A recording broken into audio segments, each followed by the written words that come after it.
Bola rolando para o último episódio da série que fala sobre os times que caíram da Série B em 2021. E como a gente não podia deixar para trás, o último é o Remo, que é um time que já esteve aqui, subiu 2020, caiu 2021. Para contar essa história, vou ter aqui comigo, como sempre, ele, o insubstituível Lucas Mantovani. Tudo bem, Lucas? Fala, Celso. Tudo bem por aqui? E aí? Cara, por aqui tudo certo, porque, além do insubstituível Lucas Mantovani, teremos aqui novamente o cara que já pode ser um integrante fixo do VAR, que já conhece todos os caminhos, conhece todos os atalhos. É o magnífico e também insubstituível Nixon Melo. Tudo bem, Nixon? Tudo ótimo, fico muito grato aí com os elogios. Já tô sentindo como se eu pudesse entrar na casa, abrir a porta da geladeira, ficar com o pé ali na mesa. Então, me sinto bem à vontade aqui com o Celso e com o Lucas. E muito obrigado novamente aí pelo convite. Cara, a casa é toda sua, você pode ir à vontade. Open água, geladeira ali toda sua, cheia de água. Tem água gelada, água congelada, água morna. Pode ficar à vontade, a casa é sua. Mas para quem tá aqui e ainda não sabe, né, não viu nenhum episódio que você participou, nenhum dos vários, conta pra gente como faz para te achar nas redes sociais, para achar o Toró nas redes sociais. Dá essa ajuda pro pessoal que não te conhece. Bom, é bem fácil, tudo Toró Tático, né? A gente tem o nosso canal no YouTube, que é nosso carro-chefe. Coloca lá no YouTube Toró Tático que vai achar. Tem Instagram, Twitter, Facebook, tudo com a mesma coisa, Toró Tático. Só colocar lá na barra de pesquisa que é bem fácil de achar. Para você que não segue a gente ainda nas redes sociais, é muito fácil. @PodeChamoVar, seja no Twitter, no Instagram e também no TikTok. Lembrando que a gente tem canal no YouTube, podcast Chamovar, é só procurar lá. E também os nossos programas de apoio. Você pode apoiar a gente no apoia.se/PodeChamovar ou lá na assinatura do PicPay, também no @PodeChamovar. Nesses dois aí você vai encontrar o nosso plano de apoio, que é o Varzão, preço pequenininho, mas que ajuda muito a gente todo mês. Caso você não queira assinar o nosso plano de apoio, você pode mandar um Pix pra gente no horário que você quiser, com o valor que você quiser. É só enviar para chamovarpodcast@gmail.com. Essa é a chave do nosso Pix. Manda lá, velho. Sério, ajuda a gente. Além disso, agora sim, só coisa boa também, tá? Grupo do Telegram tá aberto. Só procurar Cabine do VAR no Telegram, que você entra no nosso grupo dedicado exclusivamente à Série C. Às vezes sai algumas coisas aleatórias lá, às vezes sai. Mas em geral é só Série C. Muita gente bacana, muita gente aberta lá a debater e discutir. Claro, todo mundo mantendo respeito entre si, mas com muita brincadeira. E, por último, mas não menos importante, se você curte o Chamo VAR, acha legal o nosso projeto e acha que pode entrar, tá a fim de participar, é só responder o nosso formulário. A gente procura novos integrantes aqui para o Chamo VAR até para aumentar a cobertura que a gente tem dos times. Você responde o formulário, a gente entra em contato com você de volta e você não precisa se preocupar agora com nada, tá? Lembrando que tudo isso vai estar no link ali, nos links da descrição do episódio. Não precisa fazer nada agora, é só deixar o play aí, é só deixar rolar, beleza? Bom, como o Remo não é um time que está estreando aqui no Chamo VAR, a gente vai dar uma passadinha já direta pela história do time, até porque o Remo já jogou algumas... O Remo já jogou alguns campeonatos da Série C, né? Já teve algumas temporadas, então a gente vai direto, Nick, para a estrutura do time. Queria que você comentasse um pouco como que tá essa situação do CT, categoria de base, estádio. Tá tudo muito bem ou a gente tem problema para esse ano de 2022? Cara, tem sempre a questão ali do dinheiro, né, que se perde ou deixa de ganhar caindo de uma Série B, mas de anos para cá o Remo tem melhorado essa questão de estrutura. Ali o estádio estava fechado, já consegue jogar lá, estava sem iluminação e nem conseguia jogar de noite, então já não é um problema isso. Tem o NASP, né, que ali é um núcleo de saúde do time, o que é sempre importante, né, para cuidar e recuperar do time. Inclusive a gente pode falar um pouco mais disso, que talvez tenha sido até um pouco de problema, mas óbvio que é muito bom ter isso. E conseguiu o CT, muito por conta desse ano da temporada passada, né? Ali conseguiu na Copa do Brasil avançar, venceu do CSA e esse dinheiro foi muito importante para comprar esse CT que eu nem preciso dizer, né? Já é um ponto pacífico que um centro de treinamento é importante para o profissional, para o feminino também, né? Para a base. Então, é muito importante, coisas que o Remo passava longe de ter, inclusive teve um período muito ruim que até se falou em vender patrimônio, então agora já é o contrário, consegue ter isso, que a galera até confunde, comprou CT, mas deixou de investir no time. Eu acho que é uma coisa diferente da outra, dá para ter o CT e dá para o time ter ido melhor na Série B também, com certeza a gente vai falar mais sobre isso, mas tem melhorado isso, né? Então, e ele vai ser obrigatório não sei se já é a partir do próximo ano, mas vai ser obrigatório ter CT na primeira e na segunda divisão e logo depois também na terceira. Então, não é nem algo que é opinião, tem que ter, não, melhor não ter e investir no time, não, vai ser obrigatório, outro tem isso, outro nem participa do campeonato. Então, nesse ponto, o Remo tem evoluído, né, na questão estrutural do time. Ô, Nick, você falou do Baianão que já pode receber jogos noturnos. E como é que tá a situação do Mangueirão?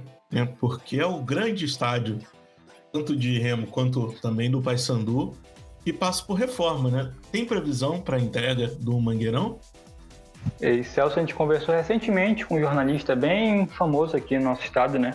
Ele falou que ali por setembro vai estar pronto já. Mas a gente sabe que como é obras, assim, nem sempre está naquele prazo exato, mas também, por outro lado, tem a eleição para governador, né? A gente sabe que também sempre tentam agilizar ali para entregar obras, ainda mais o Mangueirão, né? Que a cidade respira futebol, então é algo importante. Está sendo reestruturado ali, vai ter coisas mais modernas em todos os locais. Então é importante para os clubes, né? Que tem uma capacidade maior do que o Baenão, assim como na Curuzu também lá para o Paysandu. Então ter também esse estádio para receber esses jogos é bom também para esse sentido, né? Para conseguir lotar ainda mais, ter mais pessoas para conseguir essa grana que não tiveram por um tempo na pandemia, né? Que vai ser muito bem-vinda pro clube, né? Bom, agora já pegando os resultados mais recentes do Remo, né? A gente começa ali na Copa Verde de 2020. O Remo teve uma boa campanha, passou do Gama nas oitavas de final 1-0, passou Independente também nos pênaltis, né? 3-0 nos pênaltis. Derrotou o Manaus na semifinal 1-1, depois sarrou o time num 6-2.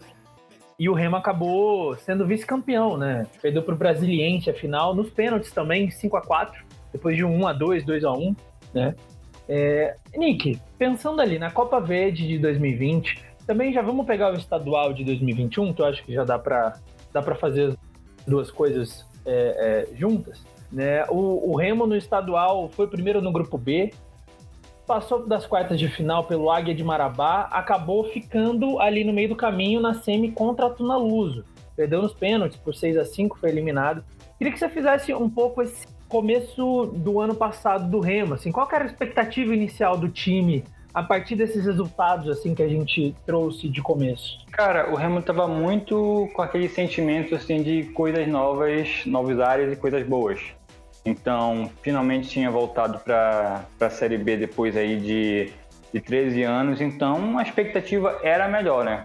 O Parazão, que o Remo por muito tempo esteve também em alguns momentos abaixo do Paysandu. Então, até a questão do time, por mais que às vezes não mostrasse isso no campeonato, mas às vezes o Paysandu tinha uma expectativa maior porque estava numa divisão melhor do que o Remo. Então, o Remo conseguiu aí depois de um tempo ficar acima do maior rival. Então a expectativa era muito boa para o Parazão, né? E acabou não vencendo, mesmo sendo o melhor time. Assim como na Copa Verde também. O Remo era o melhor time, com certeza ali era melhor do que o Brasiliense, mas acabou que o Brasiliense vence, né? O time que era da Série D. Então é um impacto, né? Por mais que realmente não sejam... A gente sabe que o objetivo maior é o Brasileirão, né? Mas, cara, tava ali, tinha o time melhor, o Remo que... Essa Copa Verde ele ainda não tinha naquela época, né? E o Paysandu tinha 2, então espere muito, né? O torcedor, um time de rival ter e o teu time não. E o Remo tinha sofrido uma derrota muito grande pro Cuiabá, né? Eu acho que todo mundo lembra da situação, uma final que praticamente já estava ganha, né? Que o Remo faz um placar, uma goleada no primeiro jogo e sofre uma goleada no segundo e acaba perdendo. Então é um título que... Obviamente a torcida queria, né? Por mais que a Copa Verde tenha sofrido um pouco aí de desgaste durante esses anos. Então, assim como também dá para pegar até a Série C, né, a final da Série C, o Remo acaba perdendo ali títulos possíveis, né? E que são importantes, né? Não estou falando que o Remo era favorito contra o Vila Nova na Série C, mas a forma que perde não era para acontecer também, né? Que aconteceu por problemas de Covid. Então, acaba que teve ali em sequência 3 resultados negativos em que o Remo poderia conseguir títulos que não chegaram, sabe? Então, é uma época boa, o Remo conseguiu chegar em lugares que ele estava até com dificuldade em alguns momentos, ou então jogando de uma forma que não estava jogando num passado próximo, né? Mas mesmo assim não conseguindo os títulos. Então, acabou que foi um período assim que, sabe, faltou aquilo, né? Faltou os títulos, chegou lá, mas não conseguiu. E entrando nessa Copa do Brasil, o Remo passou pelo Sportivo do Rio Grande do Sul na primeira fase e pelo CSA na segunda fase nos pênaltis, até que o sorteio não foi muito amigo do Remo, né? Pegou ali o Atlético Mineiro, foi eliminado, como era esperado, porque o time do Atlético Mineiro já era, no papel, naquele momento, um dos melhores, mas em campo ainda não demonstrava aquilo que o Atlético Mineiro está mostrando agora. E eu lembro que na época do sorteio falava-se que era possível para o Remo essa eliminação ali, essa passada de fase em cima do Atlético Mineiro. Foi bom, né, como você disse, ter chegado longe, porque deu para comprar o centro de treinamento com esse dinheiro, mas depois a gente viu que realmente passar pelo Atlético ali não era tão fácil como esperavam na hora do sorteio.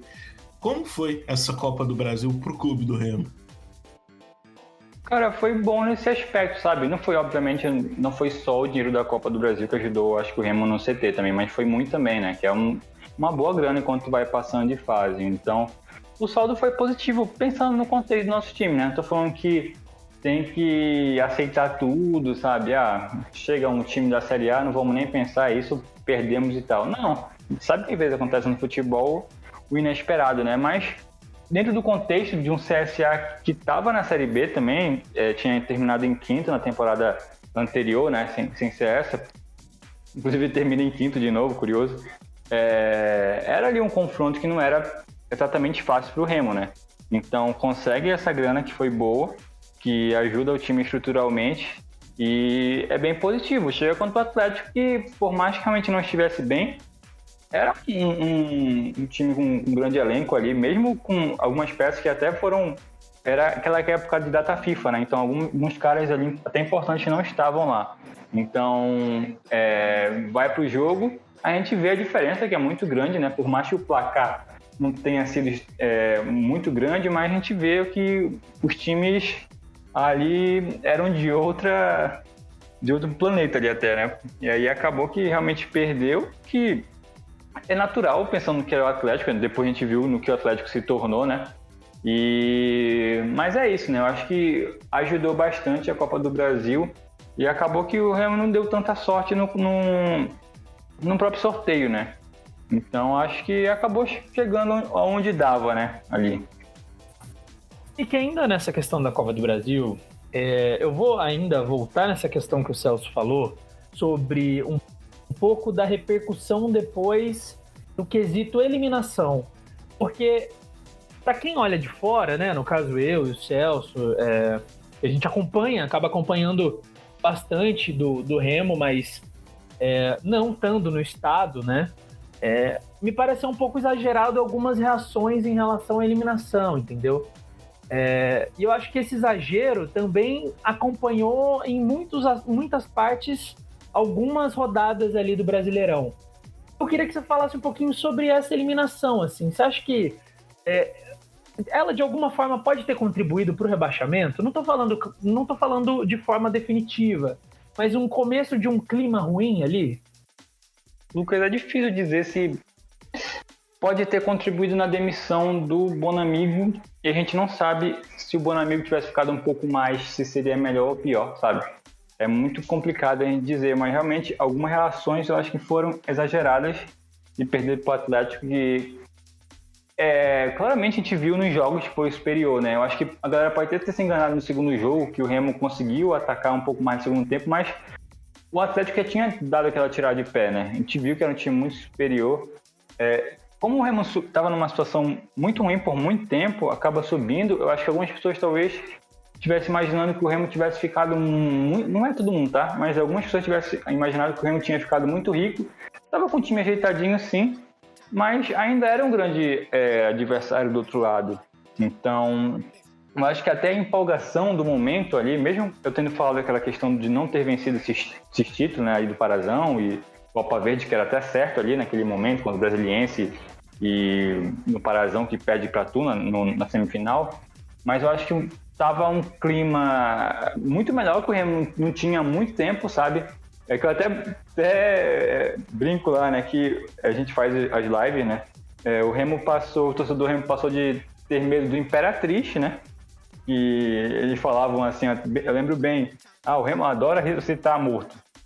E passa a achar que ele era favorito contra o Atlético Mineiro. Então, aquela questão de expectativa, eu acho que, sabe, foi muito desmedida, assim, e acabou que algumas pessoas ficaram decepcionadas, e que, claro, é normal ficar decepcionado com uma derrota do time, mas tem que entender também um contexto, né? Isso que tu falou da Série B também, teve muito disso de contexto, né? Era um time que precisava permanecer, que não conseguiu esse objetivo quando acabou o torneio, mas se usava muito um discurso de o time tinha que permanecer e, sabe, aí a galera confundia de que tinha até a brincadeira dos 45 pontos, né? Ali não era conseguir exatamente os 45 pontos, mas alcançar pelo menos isso. Então, mas eu não sei se realmente acabou influenciando. Eu acho que deu pra ver que o Remo, deu pra ver todos os defeitos que o Remo tinha, eles ficaram bem expostos durante aquele jogo. O que, sabe, o problema é que isso aconteceu na Série B contra o Botafogo, né? Que por mais que tenha sido campeão, não dá pra comparar com o Atlético. Então o problema eu acho que foi talvez mais na Série B mesmo. E entrando agora na Série B, de fato, o Remo, ele não fez uma campanha brigando ali ferrenhamente contra o rebaixamento o tempo todo. Eu fui ver, o time terminou em 17º, conseguiu 11 vitórias, 10 empates e 17 derrotas, mas ficou apenas 4 rodadas na zona de rebaixamento. Só que a reta final do Remo, ela foi bem ruim. No segundo turno foram só 4 vitórias e nos últimos 10 jogos foram 7 derrotas. Então o time, no finalzinho, quando precisava garantir ali uma vitóriazinha que tirava o time da Série C, ele não conseguiu e acabou rebaixado. Conta pra gente, então, mais a fundo essa Série B do Remo, com muitas trocas de técnicos e com esse, entre aspas, técnico emprestado. O Remo começa a Série B ali no jogo interessante contra o CRB, né? Que ele empata fora de casa, que o CRB até brigou lá por cima. Depois vence o Brasil no Baenão. Aí as coisas começam a ficar difíceis ali, até chegar à 7ª rodada e o Bonamigo, né, que era o treinador da época, não foi nem demitido, ele pediu para sair. Ali eu acho que já via que não estava tão bem o time, eu acho que talvez na cabeça dele uma mudança seria benéfica para o Remo, talvez ele não tivesse conseguido extrair, né. Eu até tinha falado do Botafogo lá, em comparação com o Atlético, e teve um jogo que eu acho que foi muito crucial, que o Botafogo ganhou de 3-0 e o Remo não conseguiu respirar naquele jogo. A diferença era muito grande ali, e aquela questão de expectativa ainda que eu tinha falado para vocês, que o Remo ia entrar na maior Série B de todos os tempos, né, que se falava muito naquela época, e que nesse ano talvez seja até pior ainda, né, que tem Grêmio e tudo mais, alguns times ali também bem uma história muito grande aí. Então, ficou muito claro, e eu acho que ele tentou mudar ali. O Bonamigo, eu acho que o maior problema dele foi que ele não mexeu muito no Parazão. Ele não testou muito o que o time podia e não conseguiu contornar as dificuldades. Então isso ficou todo exposto na Série B. Só que quando ele foi mexer, não tinha mais tempo para treinar, sabe? E ele tentou fazer o time um pouco mais defensivo, corrigir isso, mas aí já não conseguia chegar no ataque com qualidade. Então o time precisava de tempo para treinar, para se adaptar. e não conseguiu. Acabou que quando ele saiu, o time estava ali já na zona de rebaixamento, só com 7 pontos. Ele nem pegou alguns reforços que foram importantes depois, né? Importante também dizer. Depois chegou o Conceição que conseguiu ali no primeiro momento, logo rápido, conseguiu já... Depois, ele perde no primeiro jogo, depois ganha 3 seguidas ali. Então já tinha um novo ânimo. Chega o Vitor Andrade, né, que foi bem importante nesse primeiro momento. Estava jogando muita bola, ele coloca o G2 como falso 9, então as coisas melhoraram, o time tinha mais intensidade, mais movimentação no ataque. Aí foi levando, o Remo ia oscilando, mas estava bem, né? Conseguiu ali ficar até, se eu não me engano, 6 pontos do G4 e bem distante da zona de rebaixamento ali, uns 10, 11 pontos.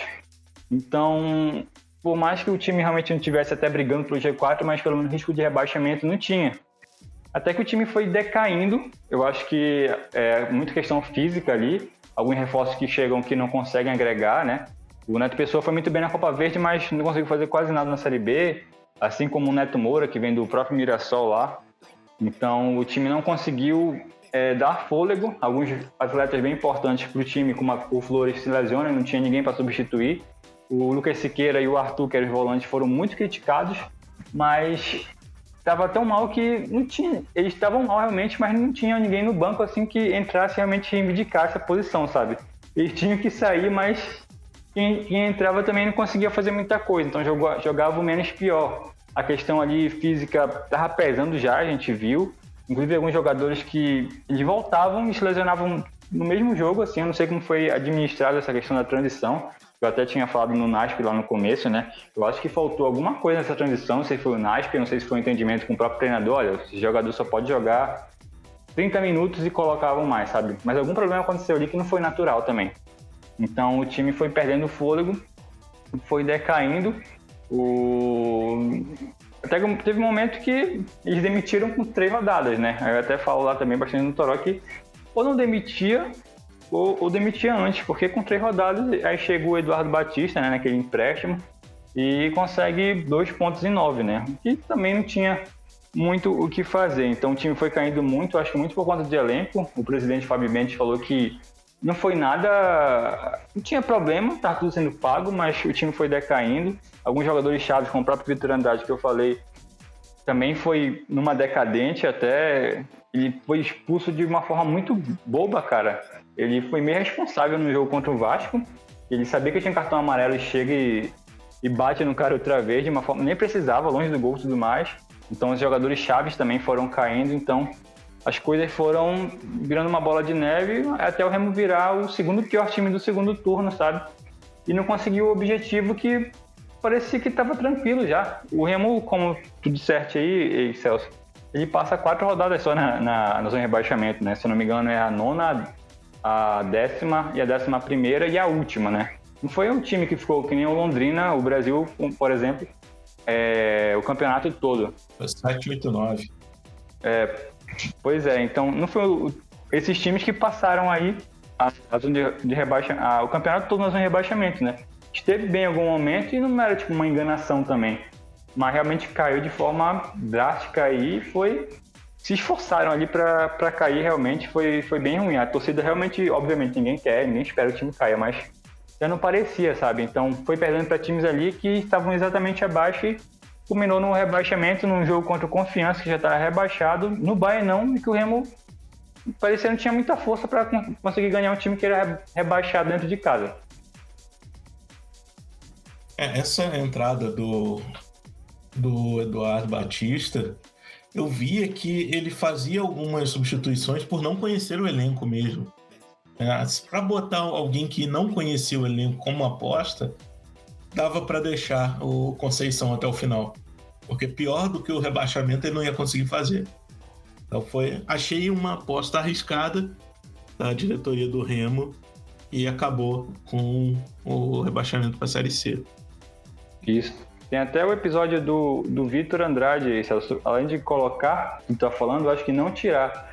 Eu acho que o Vitor Andrade ele acaba levando 10 cartões amarelos e 3 vermelhos, se não me engano, alguma coisa assim. São muitos para um atacante.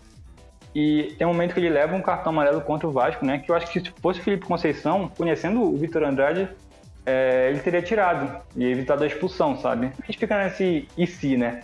Que não vai levar muita coisa, mas é bem isso que tu falou, né? Desconhecimento ali, faltando pouco tempo. Inclusive, o auxiliar permanente nem tinha ido viajar nesse jogo. E eu não entendi muito o que aconteceu, né? Que poderia também ajudar nessa informação. Mas é isso, né? Aquela questão de demissões e contratações ali. Além, acho que tem alguns problemas ali de decisões, mas também de timing. Eu acho que o Remo errou terrivelmente no timing também dessa.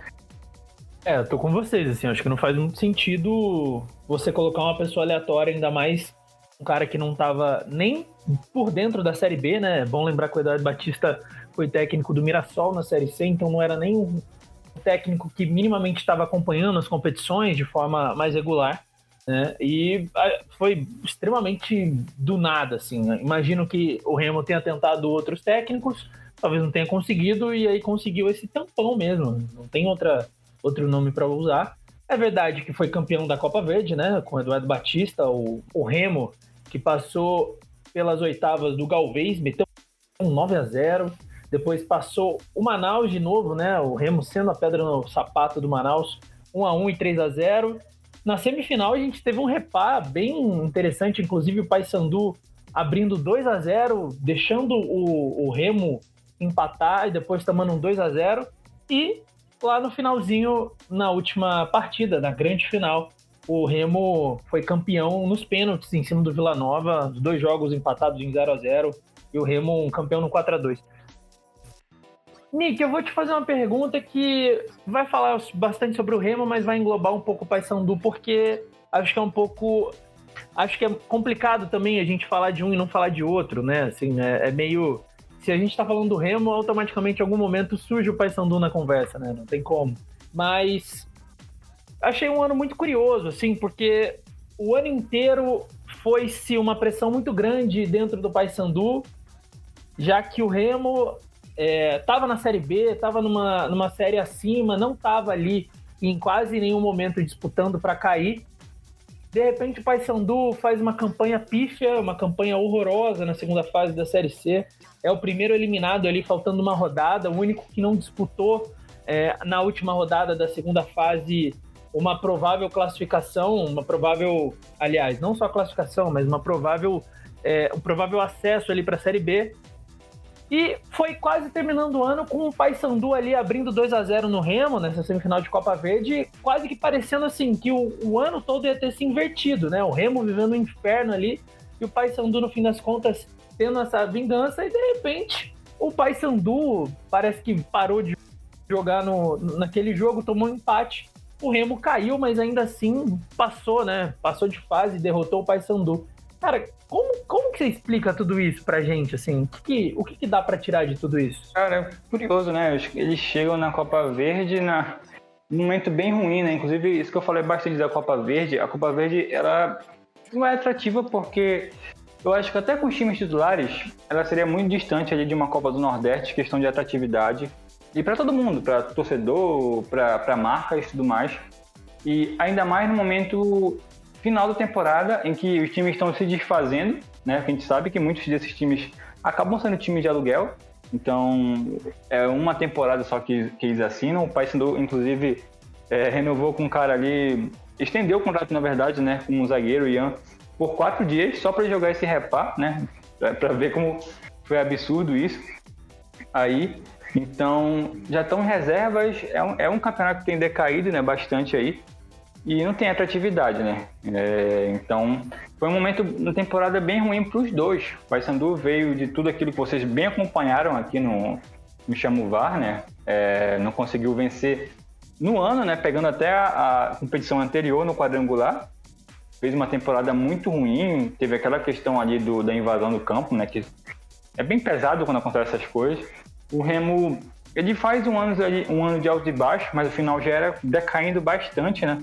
E chegam aí nessa competição bem machucados os dois, mas a responsabilidade ainda estava, ao meu ver, mais para o Remo, para ganhar, né? Que tinha ali, eu acho que dos que sobraram de ambos, o Remo tinha jogadores melhores e tinha passado na Série B, por mais que não tivesse feito uma campanha boa na Série B. Então, eu acho que se esperava um pouco mais do Remo, aí acaba que o Paysandu chega, faz um primeiro tempo que ele nunca tinha feito, né, nesse ano todo, né? Vocês conseguiram ver aí a Série C, o Paysandu nunca tinha feito aqueles 45 minutos lá. Até perguntei pro José Aldo, meia do Paysandu, se foi realmente os melhores primeiros minutos do Paysandu, ele concordou. Então chega lá, mas acaba que no segundo tempo cansa, né? Porque foi muito intenso e o Remo consegue levar lá, jogar, mostrar qualidade com o G2 e tudo mais, com os jogadores ali que tem mais qualidade. Então conseguiu vencer aí, mas chegaram realmente num momento muito ruim. Acaba que a rivalidade aqui é gigante, então, claro, não vai esquecer a Série B, mas ganhar do rival aqui significa muito, assim. Às vezes até a gente fala lá, o cara faz 5 jogos ruins, mas ele fez um gol no Repá, parece que tudo é esquecido, sabe? Vão lembrar, às vezes, do gol do Repá. E o contrário também. Às vezes o cara faz 5 jogos bons, mas foi mal no Repá, errou um pênalti.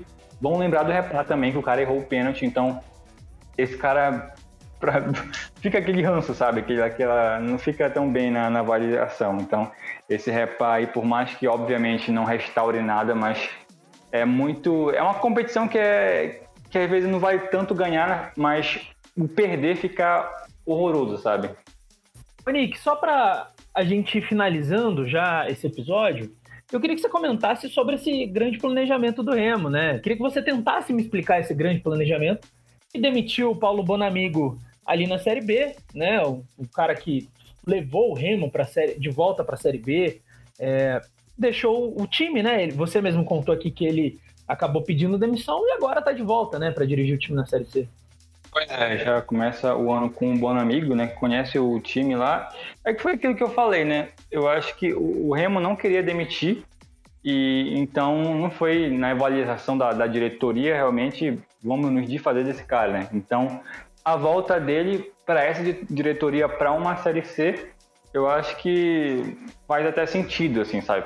Pensando que conhece o clube, vai pegar um CT que ele não tinha ali, pode trabalhar aí com umas peças desde o começo do ano. Ele não estava trabalhando, né, desde quando ele saiu do Remo ele não trabalhou, né? Então ele vem aí descansado. O Bonamigo ele teve uma questão ali de Covid também, né? Eu acho que vocês lembram que muita gente fala que até atrapalhou ele, até no planejamento ali, para ele conseguir ficar um pouco mais perto das contratações. Então também tem gente que fala isso. Chega o Bonamigo, chega também o Ney Pandolfo, né, para ser o executivo. E contrataram também aqui um coordenador, que é o João Galvão, que ele é histórico aqui no Pará, que ele tá mais de uma década aí no Águia de Marabá. Ele é treinador, já foi dirigente do clube, para ser o coordenador, para ficar mais próximo aí do executivo e do próprio treinador, né, dos jogadores também, fazer uma ponte ali. Eles estão querendo dar esse passo de profissionalização, né? Se fala muito aqui, se mira muito o Ceará aqui, né? O estado ali, os times, o Fortaleza, o próprio Ceará. E agora vai ser mais profissional ali a diretoria, eles vão receber, então eles estão dando esse passo aí para tentar melhorar as coisas, o que eu considero bom, né? Ali realmente não é... O próprio presidente do Fortaleza fala, né, que tem alguns dirigentes que chegam 5 horas da tarde em casa, aí sim vão pensar no clube, né? Porque trabalham com várias outras coisas, então esse passo é importante aí, mas bora ver como é que vai fechar isso, vamos também ver as contratações, como é que vai ser. O Fábio deu uma coletiva depois ali da Copa Verde, né? Fazendo um balanço, explicando a situação financeira do clube, que ele ia deixar de ganhar ali, ou perder de 10 a 12 milhões. Falou sobre o ano também, falou que o ano foi bom na ótica dele, que aí ele conta como um ano o acesso para a Série B, né? Aí a queda para a Série B e o título da Copa Verde, né? Então, mas ele cita que o Remo tinha chegado em locais que ele não estava conseguindo chegar antes, sabe? O que é verdade, não deixa de ser verdade, mas para a expectativa e para o contexto que o Remo dava para ter ido muito melhor, né? Eu até citei no Toró também que foi um jogo que, por exemplo, o Felipe Conceição, né, estava falando sobre o jogo na coletiva, era Remo e Ponte Preta. O Remo conseguiu ter um volume de jogo muito maior, 26, 25 finalizações, mas ele não conseguiu criar praticamente nenhuma chance clara. Então, ele não foi uma mentira, mas também, sabe, o que aconteceu realmente, de fato, deixou a desejar. Então, o Remo consegue algumas coisas que não estava conseguindo, mas dentro da possibilidade, poderia ter ido muito melhor, né? Esse encerramento aqui, eu vou confessar para vocês que é um encerramento diferente, porque sempre eu falo que a pessoa chegou aqui, contou tudo sobre a história do time, mas a gente já conhecia a história do Remo, é um time que já foi nosso aqui no VAR. O Nixon não é a primeira vez que está participando também, ele já é de casa. Então eu não vou dar o boas-vindas, entre aspas, porque você já conhece. Não preciso nem falar que as portas do VAR estão abertas, porque você já sabe, né? Você já falou que entra aqui, bota o pé em cima da mesa, sai abrindo geladeira. Então, como a casa é sua, Nixon, só te dou um abraço. Um abraço. Obrigado, fico à vontade para pegar todos aqueles tipos de água que tu disseste. E, cara, muito obrigado, sempre legal participar aqui com vocês. Esse ano a gente vai ter mais contato, né? Porque acaba que o Paysandu estava na Série C e o Remo na B, então a gente tem que cobrir 2 campeonatos e cobrir um não é fácil, né? Vocês bem sabem, então 2. A gente até ficou devendo um pouco o outro grupo, né? O grupo B do ano passado, então a gente não assistiu muito, não deu para cobrir a Série C como um todo, né? Então agora, como os 2 times estão lá, é mais fácil também a gente ver e falar mais sobre Série C. Então, acredito que a união sinistra aí, do Pode Chamar o Toró, vai estar mais on do que nunca. E quero ver vocês lá também com a gente, conversando bastante. E se der pra gente vir aqui também, vai ser o maior prazer.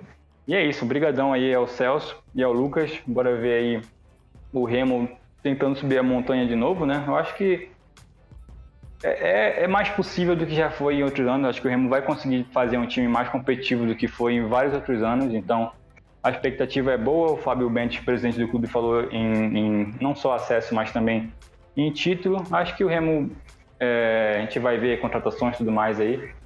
Mas pode ser aí sim um de favoritos aí para ganhar o título.